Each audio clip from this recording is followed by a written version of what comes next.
Okay folks, it's the next morning and I've already realized that I'm short a couple of pieces of wood. After all the measuring and cutting and everything last night, it turned out it's the fence boards that I'm actually short on. But I'll cover that when I get around to it. I'll tell you kind of the mistake that I made. I've already gone and picked up more wood, so we're good there. So now what I'm going to do is I'm going to start building the actual table. And so what I've done is I've taken one of the 4-foot wide, what I was calling the horizontal supports. Horizontal, whatever, they're horizontal. And I don't know how well I can show you this. I've got a couple of pencil marks in there. Basically what I'm going to end up doing here is there's actually two kinds of horizontal supports, but we've got this which is going to run along the wall, not exactly in this position, and then I've got the other 2x4s which are going to run perpendicular to that. And if you can imagine this, but then if you can imagine if I pick it up this direction and stick it out over the wall, that's kind of what I'm going to have. So I've just basically mounted this at the top of the wall because it's going to be really easy to actually screw these pieces together. Okay, well, this should take a little bit less imagination now. So as you can start to see, we've got one piece on the outside. We're going to have another piece on the inside forming kind of a clamp. I got one leg sort of standing it up so I could actually show this to you. But that shows you how I cut the legs. There's actually more pieces to that leg than just the one. So it's going to be a fairly beefy leg just because I'm going to pile so much dirt in there. Realistically, when I'm done with this thing, it'll probably be so strong I could stand up on it, and I'm not a lightweight. So that's kind of where we are at the moment. Okay, now you can get a little bit better view of what I'm trying to do. Don't mind the fact that there's one in the middle that's sticking forward. There is actually another horizontal brace that will go underneath it near the front. But it kind of gives you an idea. Let me see if I can actually step out here. I was trying to give you the whole picture, which you can kind of see. So now what we've got one on either side of the wall, clamping it to the wall. But it's not actually screwed into the wall or anything. That's literally just a pressure fit. Friction fit, if you will. So then we've got two legs, but they're actually going to get beefier than that. So you'll see in a little bit. Okay, this is the left leg. It's slightly cockeyed, but you can see basically I'm going to have two verticals, and then I'm going to have a horizontal right where this little piece is here. This is actually just a scrap that I'm using to do the spacing. I'm going to take one of the 4-foot horizontals, and run it all the way across to the far end. So each leg is doubled up, and it's going to have the same arrangement on the bottom too, which will make these incredibly beefy and barely able to move with all the weight on top of them. Granted, I could probably put a brace from the wall to the leg, which would keep me from being able to kick it. But anyway, so here's a little tip. You can use a scrap of wood to do your spacing. Okay folks, there's the entire frame, and here's what I kept talking about the legs being beefier. I've basically got two verticals, and I've got a horizontal running across, and that is then attached. It's actually screwed on. I'm using deck screws. You don't absolutely have to use deck screws, although actually deck screws are preferable because they're outdoor screws. I'm basically using what I just happen to have on hand, and I happen to have just enough deck screws to put this whole thing together. So there you go. That's what the frame looks like. Now we'll put a top on it. Okay, this is a little bit of a preview of what the tabletop will end up looking like. Of course, I haven't cut the ends off of it. I got to cut it all to fit, but that kind of gives you an idea. That's just the tabletop. You won't actually see that top once everything's built, but it gives you an idea. Okay, folks, here's another one of my little tips.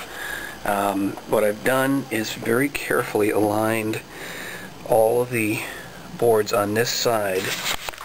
I've used my level as a straight edge up against the 2x4 and then against the board, each of the 4 boards. So I made sure they were absolutely straight. I made sure it was nice and flush over here and on the other end. And basically by doing that and getting it flushed up here, then what I can do is I can use a pencil to ultimately draw a line underneath, which will give me an exact line of where I need to cut these boards. And then once I've got that, ultimately I can just use this brand new table to do the cutting. Okay folks, here's another tip. I cut the very first one. Basically this is the line that I had when I drew from underneath. And the first one I cut, basically I had it running across the rest of them like that, so that I had some sort of stability here, and managed to cut that first one. Once I got that first one, this is the first one, I actually laid it down here, pulled out the second one leaving a gap, and realized that I can take advantage of that gap by moving my line. Let's see if I can do this and show you by moving my line here. That way I have stability on both sides while I'm cutting. Just using a regular, where'd it go? Regular saw, like so. It's actually, I don't know what saw you'd call it exactly, but that's what I've got. And I use that. And so I've cut 3 already. And this is the last one. I just keep shifting them around, and then I'm writing numbers on them so I know what position they go in. So when I'm all done, it'll all match up, and I'll be able to screw it all down to the tabletop and go from there. Okay folks, so the table is now done. Now we're going to add a little decoration to it, which sort of a skirt around the bottom. Okay, it's been a little while longer. I've done a bunch of cutting, a little bit of mounting, took a break. But now you can kind of see that there's a skirt board running around. And if you can, well, don't have to use your imagination. Let's see. If you can try and see it this way. Sorry about that. So it'll continue to build up. So that's 2 boards. It's going to go 3 boards high all the way around the table, and that's what's going to contain all the dirt. And then there's going to be a piece running up the middle here, going 2 boards high, which actually, now that I think of it, it's even taller than the rest of it. One more thing to think through. And then there's also going to be cross pieces running this way, obviously shorter than what this is right now, so it can run from the skirt board on the outside to the board in the middle. So, more cutting to do.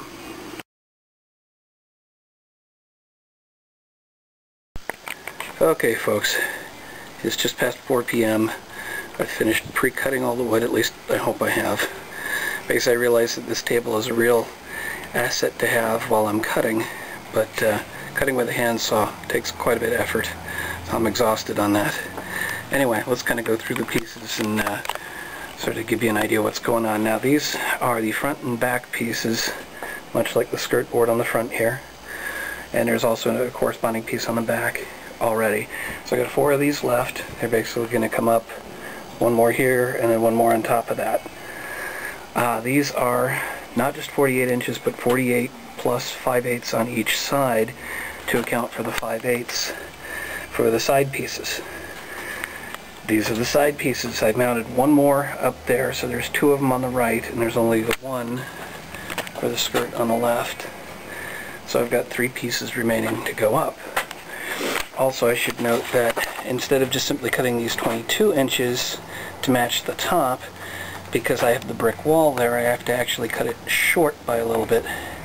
I'm probably going to have to put a scrap in over there, but I can do that later.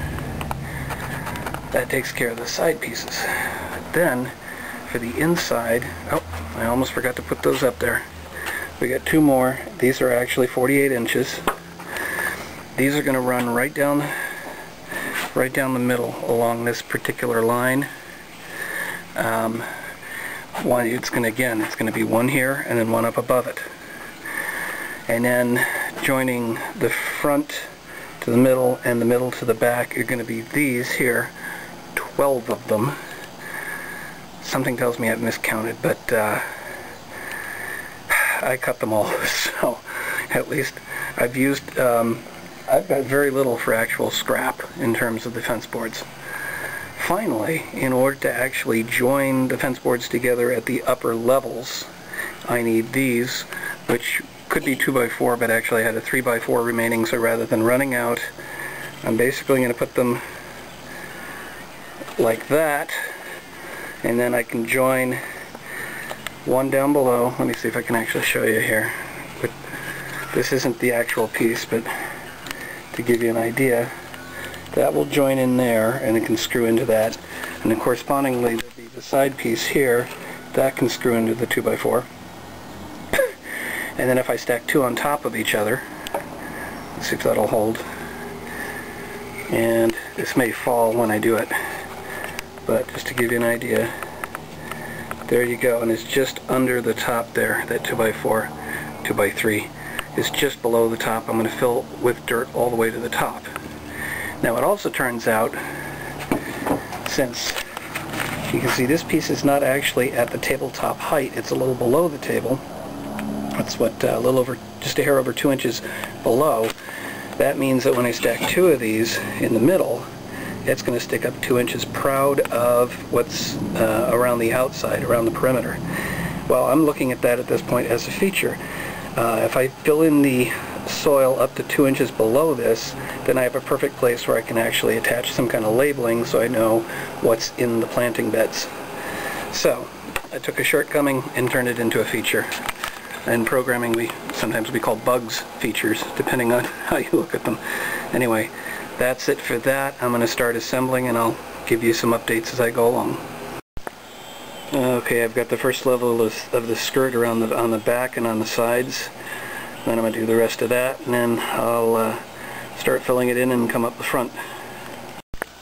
Okay, it's now 5:15. I've gotten this far. You can kind of see the internal structure, what I'm doing here.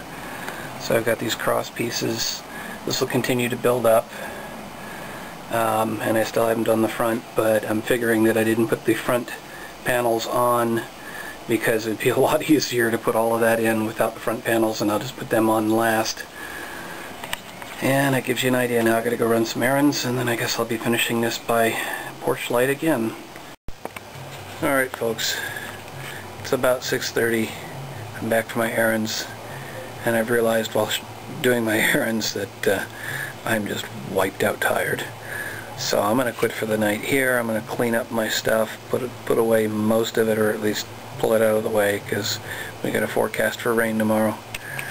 So I may not get back to this until Tuesday. We'll see.